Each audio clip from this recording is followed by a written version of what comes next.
Today, we're looking at the most brutal knockouts of Mike Tyson, not just the famous ones. The ones that made people go quiet the moment he stepped into the ring. The ones that turned experienced champions into survivors. The ones that made the entire heavyweight division feel smaller. Every time Tyson moved forward, from title-winning destruction to fights that barely lasted a breath, these knockouts didn't just end nights. They built a legend. Because this wasn't just power, it was something else. Something faster, something colder, something that didn't give you time to understand what was happening until it was already over. This wasn't normal boxing. Most fighters step in and try to understand their opponent. They take a round, sometimes two. They study, they adjust, they build. Tyson didn't do that. He skipped the process. From the first second, he was already inside your space. Too close, too fast, too much. You didn't get time to think. You didn't get time to settle. You didn't even get time to believe you belonged there. Because Tyson wasn't trying to win rounds. He was trying to end them. And once he started moving forward, everything else stopped mattering. Your plan didn't matter. Your experience didn't matter. Your record didn't matter. Because none of that could slow him down. And that was the difference. Most fighters give you time. Tyson took it away. The fight didn't start with the bell. It started before that. In the locker room. In the walkout. In the moment you saw him, up close. You could feel it. Something wasn't normal. The way he moved. The way he looked at you. No emotion. No hesitation. Just focus. And that's when it begins. That quiet thought. What if I'm not ready for this? You don't say it out loud. You don't even fully admit it to yourself. But it's there. And once it's there, it doesn't leave. Because Tyson didn't just pressure your body.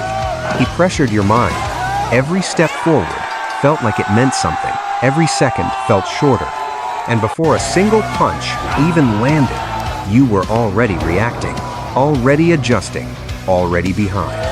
And then it happens. Not slowly. Not in a build-up, in a moment. One opening, one mistake, one exchange, and everything changes. That's how fast it was. Sometimes it took a minute, sometimes less. A clean shot, a shift in balance, a second where your guard drops just enough. And Tyson finds it. No warning, no reset, just impact. And once that moment comes, there's no second phase, no comeback. No time to recover and rethink. Because Tyson doesn't give you space after he hurts you, he closes it completely. And that's why so many fights didn't feel like fights at all. They felt like something that ended the moment it truly began. A lot of fighters had power. A lot of fighters had speed. Some had both. But Tyson had something else. Intent. You could feel it in everything he did. He wasn't just throwing punches. He was committing to them. Every movement had a purpose. Every step closed distance. Every shot was meant to finish something. And that's what made it different. It wasn't that he could knock you out. It was that he would. No hesitation. No doubt. No second thought. And when a fighter carries that kind of certainty into the ring, it changes everything. Because now you're not just fighting a man, you're fighting an outcome that already feels decided. Some fighters win titles, some fighters build careers, and some change how people feel about the sport. Tyson didn't just dominate, he made people uncomfortable. He made opponents doubt themselves before the fight even started. He made crowds hold their breath, because they knew it might be over at any second. And years later, that feeling is still there. Not because of records, not because of statistics, but because of what it felt like to watch him.